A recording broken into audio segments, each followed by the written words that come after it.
Hello, I'm Ray Heron. This is a Suzuki GSX 8S and it's our long-term bike. Time to make it ours. Time to do some modifications.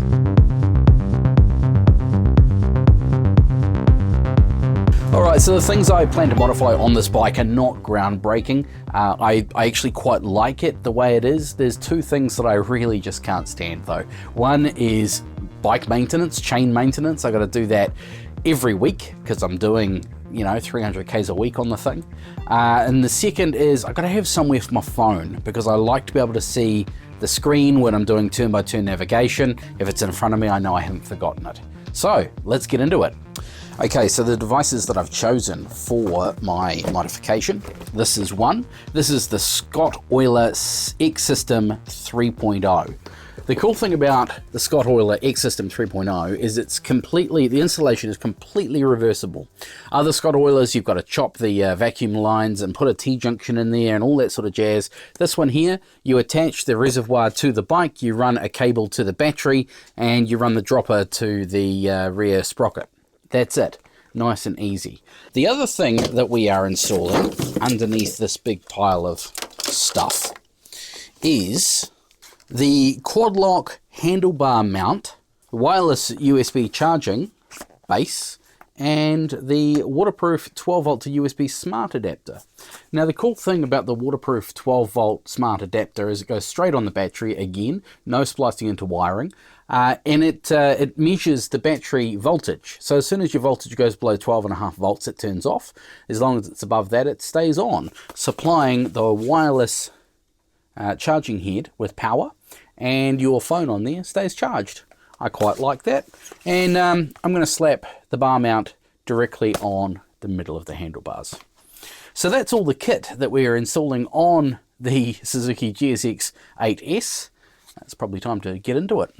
First thing we're going to have to do is get access to the battery. It's one of the first times I've opened up the pillion seat. Which way does it go? That way. Alan! Alan! Alan! Alan! Alan!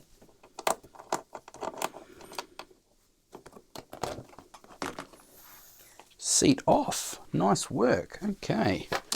Okay, how are we going to do this? I've got to get the wireless charging cable under the tank up to the bars. What do we think the easiest way to do that's going to be? Oh, yep. That comes off easily.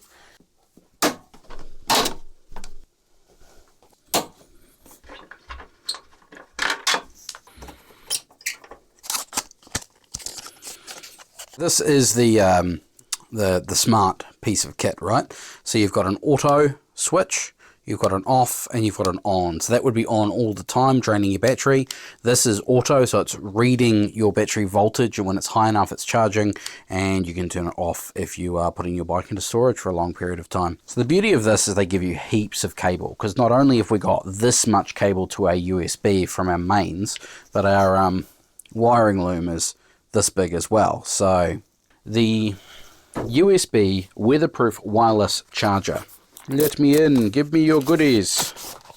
So we've got all the installation guff that we need. We're also going to put a vibration dampener on here, but we don't need that right now because what we do need, and we've got two of them here, is the USB to USB-C.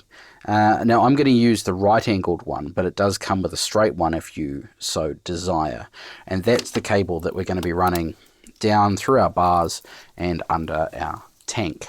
So we need this to pop up here somewhere, something like that. But the rest of this needs to go down under here.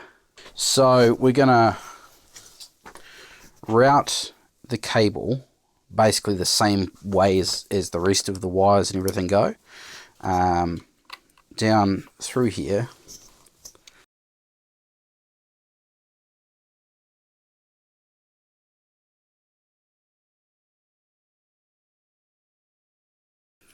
Alright, there we go. We now have USB-C at the right end, USB-A at this end. The trick now is because we've got so much wire, it's going to be hiding it all. And that's going to require some cable ties. And it comes with an inline fuse as well.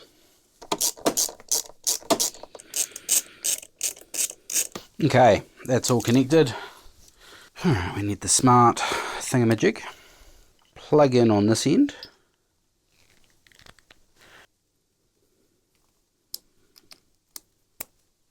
Plugged in.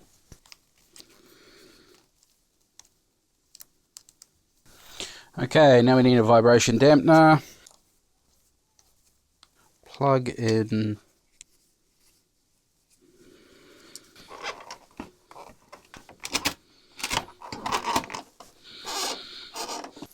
Look at that. Almost, apart from that one panel, the perfect crime. No one would ever suspect a thing. Do you remember what the other part of the equation was? The Scott oiler. This is the Scott oiler reservoir. You fill it up, you set your flow rate here, you turn it off and on here, and it all just runs straight onto the battery, which is pretty easy. Half the battle, of course, is working out where to put it. It does need to be kind of vertical, so somewhere like that could be a good option.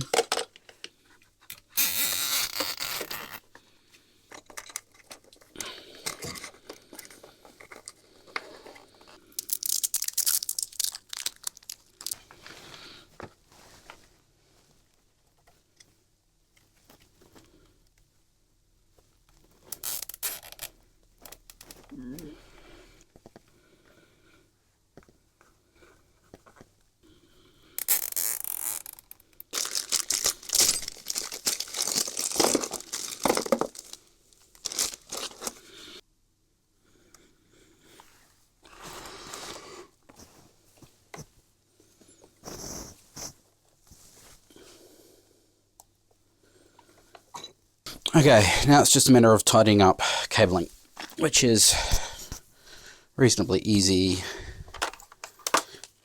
Just a bunch of cable ties.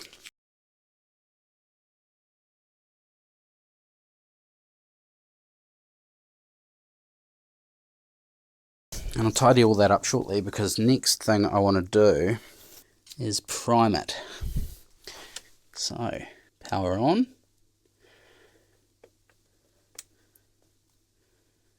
Priming.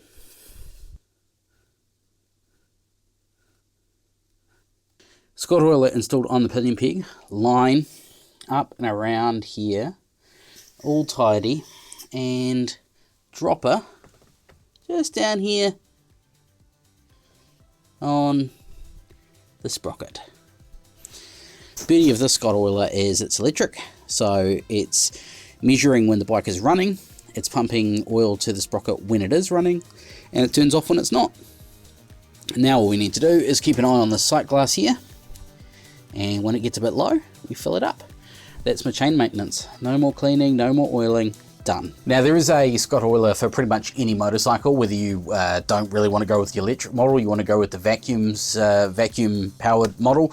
That's absolutely your prerogative, and they work just as well. It saves you a lot of time, especially if you are commuting or doing big miles on your motorcycle. Thank you very much for watching. Hit that like button, hit that subscribe button, come along for the ride. We've got plenty more to do on our Suzuki GSX 8S long-termer.